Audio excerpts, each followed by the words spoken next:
The fog smothered Willow Creek like a living shroud, choking sound and blurring the edges of reality. Beyond the abandoned library's cracked windows, the world dissolved into a gray void, as if the town had been erased from existence. Caleb Reed stood frozen in the archive room, the cassette tape trembling in his sweat-slick hands. The voice from the player, low, deliberate, and grotesquely inhuman, rasped his name. Caleb? It hissed through a storm of static, each syllable dripping with malice. You've seen too much. The air thickened, pressing against his ribs like a vice, heavy with the metallic tang of blood and the cloying reek of melted wax. Shadows writhed on the walls, twisting into shapes that mocked humanity.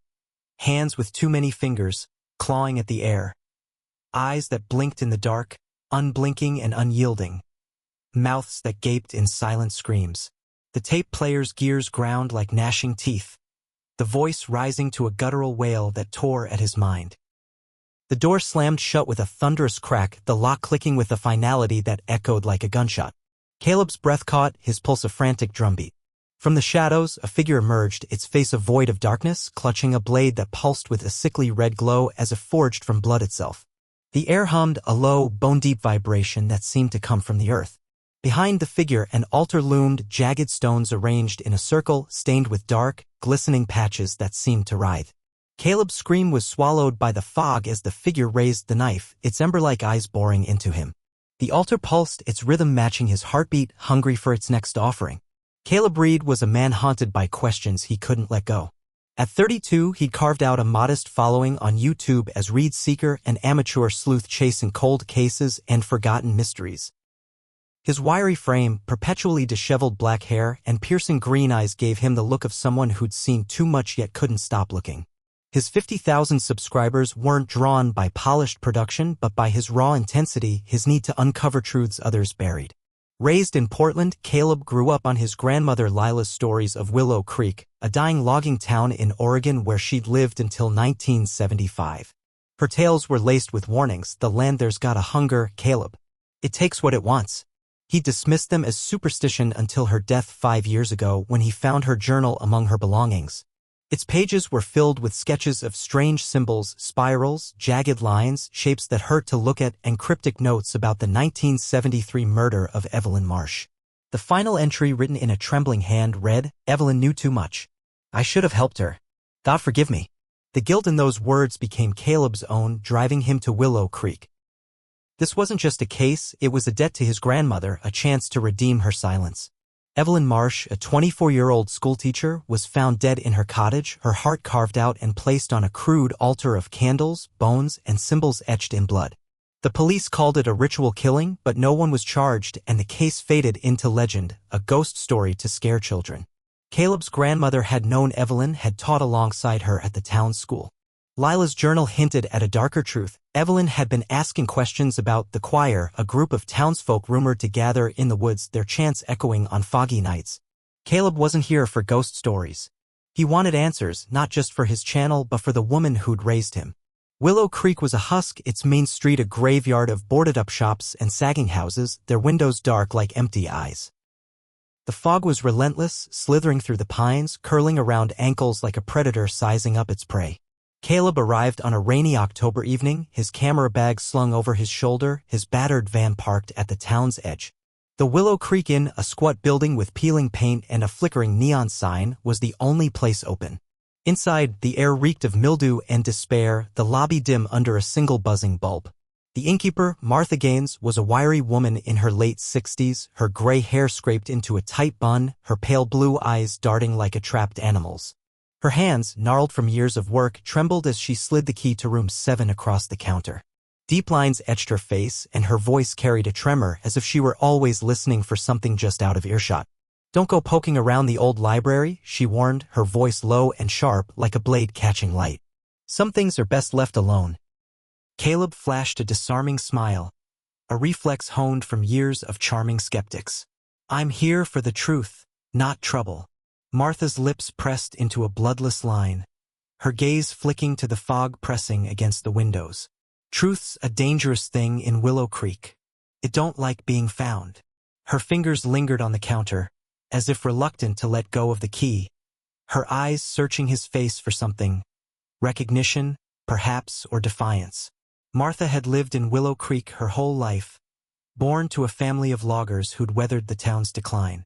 She'd been a teenager in 1973, a friend of Evelyn's, though she'd never admit it to an outsider. The murder had changed her, turned her wary, her faith in the town's goodness eroded by whispers of what happened in the woods. She ran the inn because it was all she had left, but every creak of the floorboards, every flicker of the lights, reminded her of the night Evelyn died. Room 7 was a time capsule of decay.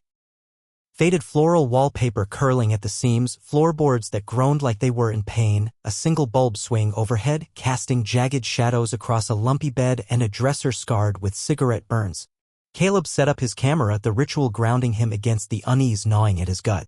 "Hey, Reed Seekers," he said, forcing enthusiasm into his voice. "I'm in Willow Creek, home of the unsolved Marsh murder. Tonight, I'm digging into the past. Stick with me, this one's gonna be wild." He flashed a grin, but it felt like a mask. The room seemed to watch him, its silence heavier than the fog outside, the air pressing against his skin like a damp cloth. Sleep was impossible. At 2:17 a.m., a faint, rhythmic thumping jolted him awake, like a heartbeat pulsing through the walls. His pulse surged, his breath shallow as he strained to listen. The sound paused, then resumed, closer, deliberate, as if something were pacing just beyond the plaster, testing the boundaries of the room. Then came a hum, low, barely audible, like a chorus chanting in a tongue that twisted in his mind. It burrowed into his skull, making his skin crawl, his thoughts sluggish. He grabbed his flashlight, its beam slicing through the dark, revealing nothing but dust motes and shadows that seemed to shift when he wasn't looking. The hum grew, weaving words he couldn't grasp, fragments of names, pleas, accusations. He checked the window, the door, both locked, the key cold in his pocket. His heart hammered as he stood in the center of the room, flashlight trembling, the beam catching the dresser mirror.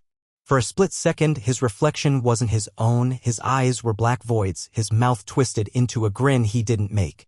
He stumbled back, his breath hitching, and the mirror returned to normal. Telling himself it was exhaustion, the fog, his imagination, he crawled back to bed. But the thumping returned, now inside the room, a slow, predatory rhythm that seemed to circle him, the hum clawing at his thoughts like fingers prying open a wound. Morning brought no relief. The fog was thicker, the town quieter, as if it were holding its breath. Caleb headed to the Willow Creek Library, a crumbling brick structure at the town's edge, its windows boarded, its door chained like a warning. The padlock was rusted, yielding to a tug from his crowbar, but the door groaned as if reluctant to open. Inside, the air was suffocating, thick with dust and the faint, sweet rot of mold. Shelves sagged under forgotten books, their spines cracked like old bones. His flashlight caught a bulletin board pinned with faded photographs, loggers in flannel, children by a creek, and one image that stopped his heart, a young woman with kind eyes and a shy smile. The caption read, "Evelyn Marsh, 1973. Her face was eerily familiar, like a memory he couldn't place, and for a moment, he swore her eyes followed him as he turned away. The archive room, buried in the basement, was a labyrinth of filing cabinets and cardboard boxes. The air so heavy it seemed to cling to his skin. Hours of searching unearthed newspaper clippings, each more unsettling than the last. Local woman found dead in ritualistic killing.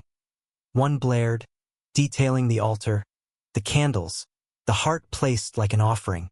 Another mentioned symbols carved into Evelyn's door, spirals and jagged lines dismissed as vandalism, though a sketch in the article matched Lila's journal exactly. A third, brittle and yellowed, hinted at something darker. Locals report hearing chants near the Marsh cottage on the night of her death. Police found no evidence of a cult. Caleb's hands shook as he stuffed the clippings into his bag, his mind racing with questions. Why had no one followed up? Why had the town buried this? Then, in a box labeled donations, he found it, a cassette tape, its label scrawled with one word, confession. His heart pounded like a war drum, his mouth dry. This was it, the break he'd been chasing, the key to unraveling Willow Creek's secrets. He pocketed the tape and fled the library, the fog now a suffocating wall that seemed to push back against him, the pines looming like sentinels. Back at the inn, Martha was nowhere to be seen, but a new guest lingered in the lobby, a man named Jonah Tate, a logger in his late 40s with a weathered face, hands like knotted oak, and eyes that carried a quiet rage. Jonah had grown up in Willow Creek, a boy when Evelyn died, and the memory of the year had hardened him. He'd lost his older brother, Samuel, to a logging accident in 1974, but whispers in town suggested Samuel's death wasn't an accident, that he'd been part of something in the woods, something that demanded silence. Jonah stayed in Willow Creek out of stubbornness, or perhaps fear of what might follow him if he left. "You the one asking about Evelyn?"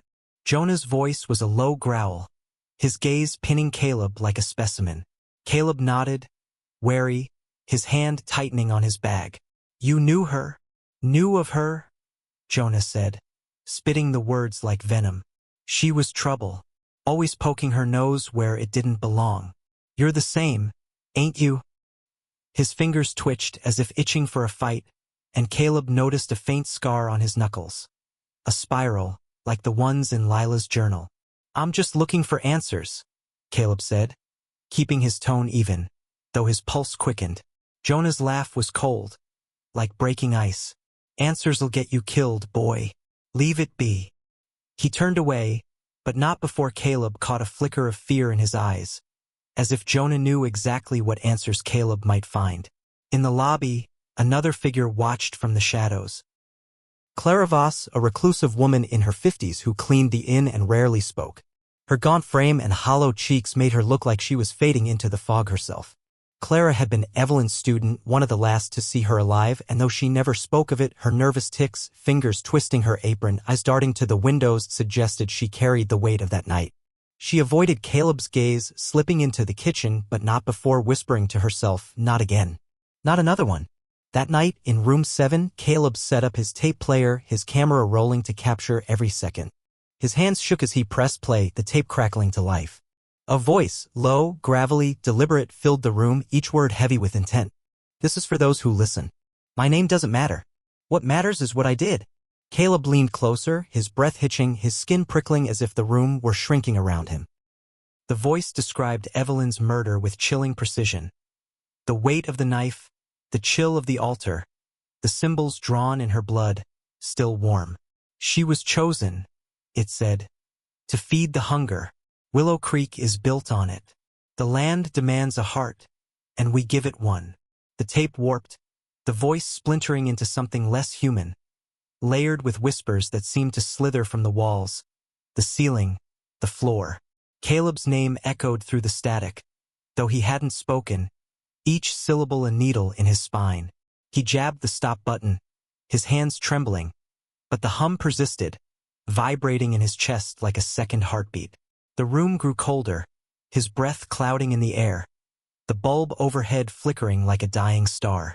He checked the door. It was locked from the outside, the key useless in his pocket.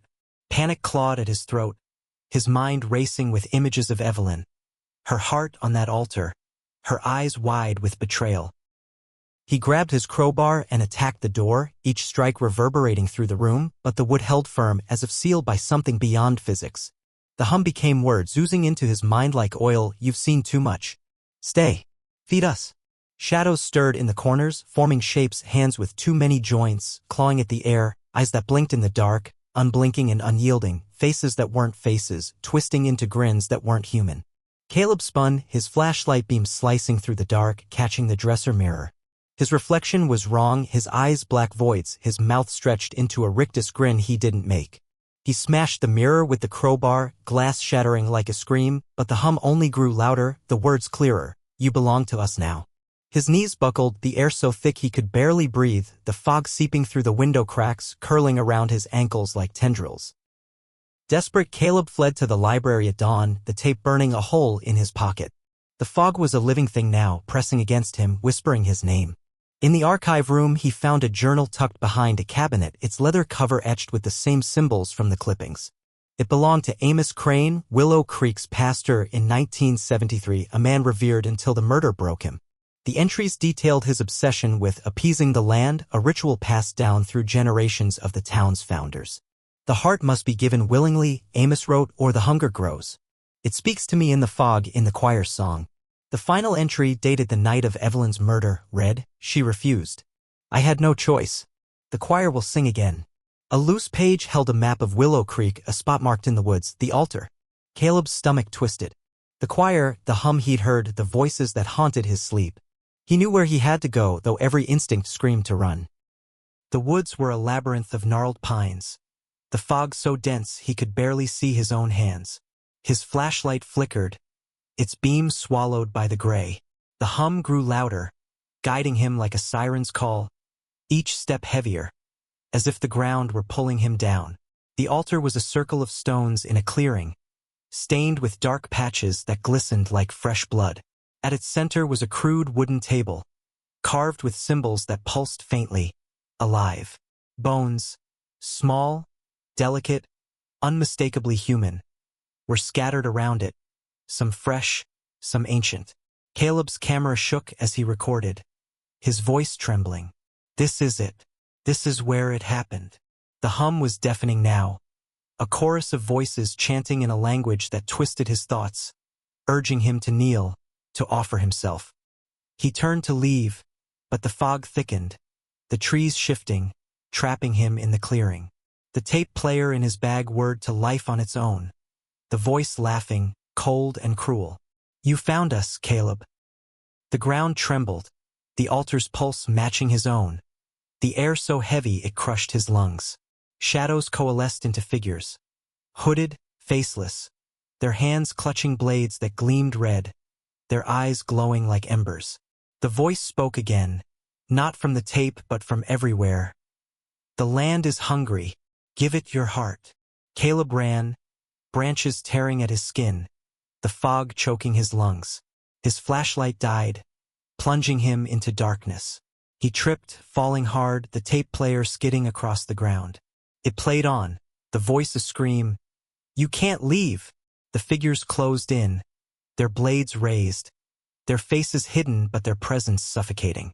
Caleb scrambled to his feet, clutching the journal, and sprinted blindly, the hum pounding in his skull, urging him to turn back, to surrender. He burst into the library, the only place he could think to go. The archive room was darker now, the air thick with the scent of blood and wax, the walls seeming to pulse. He barricaded the door with a filing cabinet, his hands shaking as he played the tape again, desperate for answers. The voice named others: Evelyn, Amos, countless others whose hearts had fed the land. Willow Creek is the altar, it said. You're part of it now. The door rattled, shadows seeping through the cracks like ink, their fingers clawing at the edges. Caleb grabbed a matchbook from his bag, a desperate plan forming. He doused the journal in lighter fluid from his camping gear and struck a match. The flames caught, the symbols on the pages glowing briefly before burning.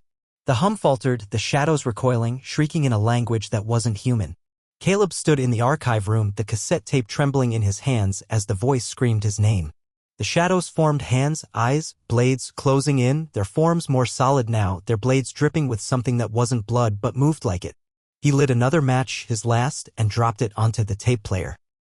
The plastic melted, the voice shrieking as the flames consumed it, a sound like 1,000 voices crying out in rage. The door burst open, the figures lunging, but the fire roared higher, driving them back, their forms dissolving into the smoke.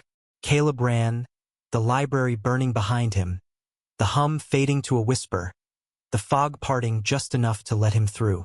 He stumbled into the town, the silence deafening, the crackle of flames the only sound. The altar's pull was gone, the voices silenced. He didn't stop running until he reached his van, driving until Willow Creek was a speck in his rearview mirror. The Willow Creek Library is ash now, the town quieter than ever. No one speaks of Evelyn Marsh or the altar in the woods. Caleb's last video, uploaded from a motel room 2 states away, shows a man broken, his eyes hollow, his voice barely a whisper. Don't go to Willow Creek. Some truths aren't worth finding. The comments call it his best work, a chilling performance, but Caleb hasn't posted since. His subscribers speculate, but no one knows where he went. Some say he's still running, still hearing the hum in his dreams. On foggy nights, locals say the woods hum faintly, a chorus waiting for its next singer. The altar remains hidden in the pines, its stones stained, its hunger patient. Martha still runs the inn, her eyes more haunted than ever, her hands trembling as she locks the doors at night. Jonah drinks alone at the bar, his scar itching when the fog rolls in. Clara whispers prayers no one hears, her apron twisted in her fingers. And somewhere, in the fog, a blade gleams red, ready for the next heart to claim.